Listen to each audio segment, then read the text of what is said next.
Bonjour à tous, on est l'équipe à bicyclette. On est en Thaïlande, sur la belle île de Koh Samui. On vient de terminer notre voyage en vélo de plus de 9500 km à travers l'Europe et l'Asie. Avant ce voyage, on a tous fait à peu près le même parcours. On est issu d'un IUT et ensuite d'une école d'ingénieur en alternance. Et c'est vrai que dans le cadre de ces études, on n'est pas à la source de ce qui nous arrive. L'école planifie tout, entre guillemets, et l'entreprise aussi dans laquelle on travaille. Et c'est vrai que ça nous a fait ressentir un peu d'étouffement au final. Et on a eu envie de sortir des rails, quoi. Alors au début, j'avais pas trop cette idée de projet dans la tête. Je savais que je voulais partir, mais je savais pas ce que je voulais faire. Et donc on a commencé à en parler entre nous. Et au début, comme ça, à la légère, quoi, en se disant bon bah l'année elle se finit, là tu vas faire quoi? On a commencé à se renseigner un peu sur le sujet, regarder quelques vidéos YouTube. Donc là, l'envie, elle a commencé à monter pas mal. Puis voilà, au début, sur le mois mai-juin de l'année dernière, on a commencé à vraiment lancer le truc, à en parler beaucoup plus, un peu plus sérieusement, regarder vraiment ce qui se faisait à gauche à droite, se renseigner sur le matos, ce qu'il fallait prendre, se renseigner sur les pays où on peut aller, sur des trucs. Et puis après, en fait, il y a un moment où on a commencé à le dire un peu de partout qu'on voulait faire ça, et puis là c'était parti, quoi. C'était lancement du projet, et puis après bon, bah, préparation, et puis let's go, quoi. C'était parti.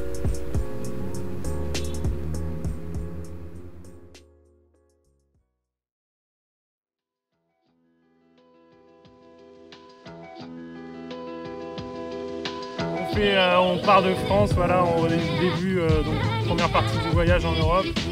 On faisait pas mal de kilomètres, on était un peu en recherche de s'échapper de l'Europe. La première journée était très grosse, on fait 130 km à peu près. Et ensuite le lendemain, on a réenchaîné sur 80 km de fond plat montant. Pour le troisième jour, on a passé les Alpes du coup. Et on a dormi la première fois dans la neige. Et c'était donc au mois de novembre et décembre. Et il y avait beaucoup les jours commençaient à être de plus en plus courts, comme au début à la fin de l'automne, et du coup on était pas mal dans le rush, en mode à chaque fois qu'on avait, par exemple, on trouvait à manger, trouver de l'eau, trouver un lieu pour dormir. À chaque fois c'est un peu la course où on a qu'un certain temps pour trouver un lieu pour dormir. Et dans les pays européens au début c'est pas forcément facile, parce qu'il y a beaucoup de zones qui sont exploitées. Donc à chaque fois c'est un petit peu le combat pour dormir. On peut passer jusqu'à 1 heure à trouver le spot qui nous va à peu près. Ça a été la fatigue d'initiation, j'appellerais ça. Et avec cette fatigue-là aussi, il y avait le temps qu'on se mette en jambes, notamment au niveau du camping, parce qu'on était un peu débutant. Donc une fois que le lieu était plus ou moins trouvé, c'était le moment de reconnaître le lieu, c'est-à-dire qu'on pouvait faire un feu, mettre la tente à plat, si on n'était pas dans les broussailles, si c'était assez confortable, s'il n'y avait pas des grosses ornières sous la tente par exemple. Avec le mauvais temps au mois de novembre, eh bien, ce dont on avait peur aussi, c'était des aléas comme la pluie et le vent. Premièrement, est-ce que si le temps est un peu couvert et s'il va pleuvoir, soit il faut qu'on se trouve une sorte d'abri, donc dans une sorte de grange ou un truc du style. Après, éviter d'être dans des cuvettes, même si on est en extérieur, du coup, à cause de la pluie, sinon on est foutu. Parce que ça, quand il te pleut sur la figure toute la nuit, tu dors pas. Et puis quand il y a du vent, t'as peur que la tente elle lâche. Ça nous est arrivé au Monténégro la première fois. On s'est retrouvé exposé dans un virage en montagne. Bon, on était vraiment en galère de trouver un endroit pour dormir au milieu de la montagne. Et puis du coup, on s'est posé dans un virage. Vous voyez les montagnes qui longent les flancs. Au milieu d'un flanc, donc le pire endroit pour prendre le vent. Donc voilà, on a pris le vent comme il fallait. Ça nous a bien réveillés, ça a bien été le combat à partir de 3 h du mat pour tenir la tente, éviter qu'elle se casse et ce genre de trucs. Donc voilà, il y a toutes ces contraintes à chaque fois à faire attention quand on trouve un lieu. Et voilà, ça prend pas mal de temps au final. Faire du camping, ça signifie aussi ne pas avoir d'électricité, à part nos fameuses frontales, notre sauveuse. Et du coup, voilà, on a vraiment un rythme de soleil qui émane de lui-même. C'est-à-dire qu'au début, en plus, on avait vraiment des journées courtes. Genre, le soleil se couchait vers 6 h et se levait vers 7 h du matin. Et du coup, on était obligé d'avoir trouvé notre spot de camping à 17 h, à 17 h pour pouvoir se faire à bouffer, faire tous nos trucs d'installation de tente avant. À 18 h, il faisait noir, donc on se donnait un peu dehors, on mangeait. À 20 h, on lisait notre bouquin, et puis à 21 h 30, on était couché, quoi. Bon.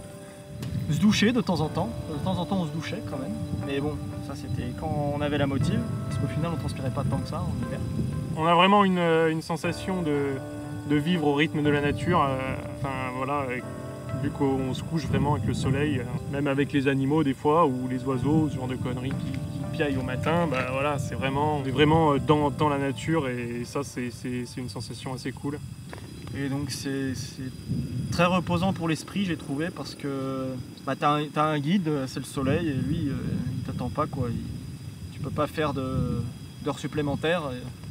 C'est un rythme plus naturel et j'ai vraiment senti que ça m'a fait du bien de suivre ce rythme-là. Et une particularité du voyage aussi, c'est qu'on est tout le temps ensemble. 24 h sur 24, 7 jours sur 7.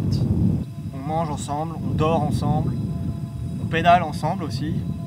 Et le problème, ce que j'ai ressenti moi, c'est qu'il y a quand même un gros manque d'intimité. Le seul moment où on a un peu d'intimité, c'est dans notre sac de couchage. Et donc c'est pas très grand, hein. On a 1 mètre carré, quoi. Et on est obligé de vivre comme ça, avec peu d'intimité, et puis avec les gens qui rentrent dans ton cercle d'intimité, mais toi tu rentres aussi dans leur cercle aussi, donc ça les dérange aussi. Je trouve, même si on est décalé sur le vélo, en l'occurrence, si on prend un peu de recul ou un peu d'avance, il y a toujours ce lien en mode faut pas que je les perde. Il n'y a vraiment jamais la solitude extrême qu'on retrouve dans une vie où on a nos petites habitudes personnelles. Même quand on se repose, au final, vu qu'on est tout le temps à 3, il faut faire avec le rythme de repos des autres. Genre, faut que tout le monde, quand on veut manger, tout le monde soit prêt pour manger, par exemple. Et puis après, le matin, quand on se réveille, on ne sait pas si l'autre il se réveille ou pas. On n'a pas envie de dire bon allez, on y va. Il faut attendre que chacun se réveille pour pouvoir démarrer la journée. Du coup, il y a toujours une mise en commun à faire en fait. Il n'y a qu'un seul choix possible, on ne peut pas faire 3 solutions en même temps. Et c'est vrai que du coup, il y a entre guillemets des concessions à faire, un partage du moment, entre guillemets, il faut qu'on choisisse. Donc ça, c'est le point, on va dire, négatif, le point le plus dur de la vie en groupe, je pense. Mais ça a aussi ses avantages. C'est vrai que dans une mauvaise situation, s'il y en a un qui fatigue, s'il y en a un qui a entre guillemets, qui n'est jamais vraiment habitué à être confronté à cette situation, il y en a toujours un pour tirer, quoi. Il y en a toujours un qui se dit ça y est, là j'ai une idée, on va faire comme ça, et puis du coup c'est lui qui tire le groupe. Et là c'est la vraie force de la vie en groupe, je pense.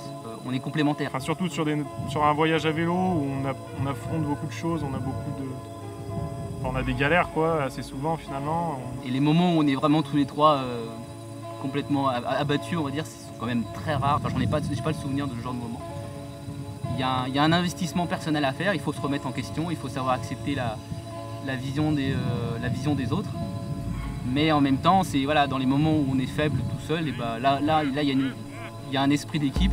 En plus du fait qu'il y en a toujours un qui a une idée, bah, il y a aussi l'effet de groupe, bah, on se motive. Il y en a un qui a une faiblesse, bah, il dit non, je peux pas lâcher, les autres comptent sur moi, et ça aide beaucoup. Ça. Par exemple, moi ça m'est arrivé en Iran dans la montagne, là j'étais derrière à pousser mon vélo tout seul comme un idiot. Et je voyais les autres qui étaient tout devant là-bas, et moi je galérais. Là, l'avantage c'est que je me suis dit, bon allez, ils sont devant, je vais avancer, quoi. C'est bon, il n'y a pas d'autre échappatoire, j'y vais, quoi. Puis après, au final, vu qu'ils étaient en avance, ils sont venus m'aider à trimballer mes sacoches. Et donc ça a permis d'avancer plus vite. Bon, faut dire aussi qu'on a avancé vraiment tous les trois très soudés. Voilà, c'est vrai qu'on avait l'occasion peut-être des fois de se séparer, et puis on l'a pas prise parce que je pense qu'on a appris à vivre comme ça tout simplement. Et du coup, on voyait pas pourquoi... On se sent presque perdu sans les autres au bout d'un moment en fait. Il y a vraiment l'apprentissage de la vie en groupe et du coup on a nos réflexes, il y a les présences là. Là il y a Cédric, là il y a Thomas, là je suis bien. Donc voilà, on a vraiment appris à vivre ensemble et on avait presque besoin des autres pour avancer. Et du coup maintenant dès qu'on est un peu séparés, dès qu'on se l'est pas dit, voilà, on est vraiment unis. Une fois à l'auberge, il y a Cédric qui est parti sans nous prévenir pendant 1 heure, ah ouais, c'était dingue. et on était là avec Thomas, ouais c'est bizarre et tout, pourtant il doit être allé prendre sa douche, puis il fait putain ça fait 1 heure quand même. Après on parlait un peu avec les gens de l'auberge, on dit ouais ça fait 1 heure qu'on n'a pas vu notre pote. Et puis du coup ils sont limite un peu foutus de notre gueule. Et voilà, donc il y a vraiment on avance, sur tout le long du voyage, on était vraiment soudés tous les trois à ce niveau-là, et puis au final on trouve un équilibre dans cette vie en groupe, et on trouve un équilibre qu'on aime et puis qu'on sait que ça nous fait avancer. Donc notre premier jour, on est parti de la place Bellecour, place authentique à Lyon, que notre chère ville qu'on aime et qu'on a quitté avec les encouragements de notre famille et nos amis. On a fait notre première soirée à Chambéry chez notre premier hôte, donc Romain, qui a un pote de randonnée et qui nous a préparé une méga raclette. Donc c'était voilà, une très bonne première soirée où on a passé un super moment ensemble, on a bien mangé. Et après là c'était parti, on n'avait plus rien de prévu. Donc on se laissait libre aux rencontres. Au final l'Europe on l'a passé assez vite. On voulait la fuir, mais c'était quand même la première partie du voyage, et on a vu quand même pas mal de trucs au final. On a eu notre première neige directement à la frontière avec l'Italie, entre la France et l'Italie. On avait la chance d'avoir internet sur un des téléphones, donc on a pu utiliser le site Warm Shower, qui est une communauté de cyclotouristes où on peut demander à être hébergé en fait. Et on a fait deux Warm Shower donc en Italie, donc le premier chez Salvadore qui nous a mis, déjà c'était notre première expérience donc avec l'inconnu, donc qui nous a mis, on était perdus quoi. On est arrivé chez lui, on savait pas quoi faire, comment ça se passe, et puis il nous dit bon voilà, là vous vous mettez là, vous dormez là, il y a la petite serviette, enfin c'était l'hôtel quoi, c'était ouais mais nous on s'attendait pas à ça, de fil en aiguille, il se passe la soirée. On se retrouve 2 heures après dans un resto italien avec pizzeria et tout ce qui va bien, et du coup super ambiance. Ensuite on a eu la Croatie. Alors la Croatie avec le bord de la mer Adriatique, c'était vachement plus montagneux. C'est là qu'on a commencé à galérer un peu au niveau du relief quoi, parce qu'on faisait plus que quelques 50 km par jour. Jusqu'à notre première pause à Zadar où on a rencontré un gars, alors que je faisais les courses, Thomas était dehors, puis je reviens, et puis là je les vois tous les deux discuter, je fais ah bah tiens, et puis Thomas il se retourne vers moi, il me dit ah on sait où dormir ce soir. Je fais ah bah nickel. Et du coup on a pu faire notre pause chez Zoran, qui était un écrivain qui parlait aussi français, anglais et tout, donc super rencontre. Et c'est ça le voyage, c'est vraiment, voilà, t'es l'après-midi, t'es dans ton vélo, tu dis bon allez ce soir on va se mettre à l'auberge, on va se mettre bien. Pour Zadar, là c'était le cas, et puis au final non, on se retrouve à faire la fête après chez une autre artiste qui nous paye sa saucisse géorgienne et son vin géorgien avec Zoran et son pote qui parlait français et anglais et puis croatien. Après ces montagnes croates, on a filé au Monténégro où on est resté je crois 2 jours. Donc là pareil, c'était assez montagneux mais toujours ensoleillé et avec la côte sur la droite. Facile pour l'Europe, hein, c'est mer à droite, on roule. Ensuite, on est allé en Albanie. En Albanie, au début, jusqu'à Tirana, c'était assez plat. Au final, il y avait des montagnes à droite qu'on a évitées, donc on est passé à l'intérieur des terres. Et donc on est arrivé à Tirana. Bref, là-bas, on a fait une pause, on a visité. C'est une super ville d'ailleurs, Tirana. Les gens de l'auberge étaient super sympas. On pouvait cueillir notre petit déjeuner en fait, parce qu'il y avait plein d'orangers dans l'auberge et c'était des oranges, c'était terrible. Et après Tirana, donc, c'est là où il y a eu des grosses montagnes de l'Albanie. C'était gros, quoi. Ça montait, ça descendait, on avait un peu mal au crâne. Au Monténégro, à un moment, on roule, on se pose avec l'eau à côté, puis là, il y a un mec en vélo qui vient nous parler, et, Jason from Southampton in England. Et voilà, mec complètement atypique, génial, qui se trimballait, en fait, aussi un cyclotourisme avec quasiment rien sur lui. De là, on a passé 3-4 jours ensemble, super sympa. En plus de ça, le lendemain, on a rencontré un couple de franco-belges qui était aussi en cyclotouriste. Et en plus, le soir, on a eu notre super expérience avec cette famille libanaise, et Renato, donc le fils qui parlait anglais, qui avait 18 ans, et puis qui nous a permis de se faire accueillir chez lui et chez sa famille, tout l'amour qu'ils nous ont apporté. Et puis, juste, c'est trop bien, quoi. Pareil, tu te retrouves là, au milieu, tu prends un peu de recul, tu te dis, ah putain, on est 4 cyclotouristes au milieu d'une famille albanaise avec un anglais et puis 2 franco-belges et puis on est en train de passer un pur moment à boire du raki au final, à se bourrer la gueule avec le grand-père qui venait juste pour enfiler son raki, juste pour se faire plaisir. Enfin, c'est génial, quoi. C'est juste génial ce genre de rencontre.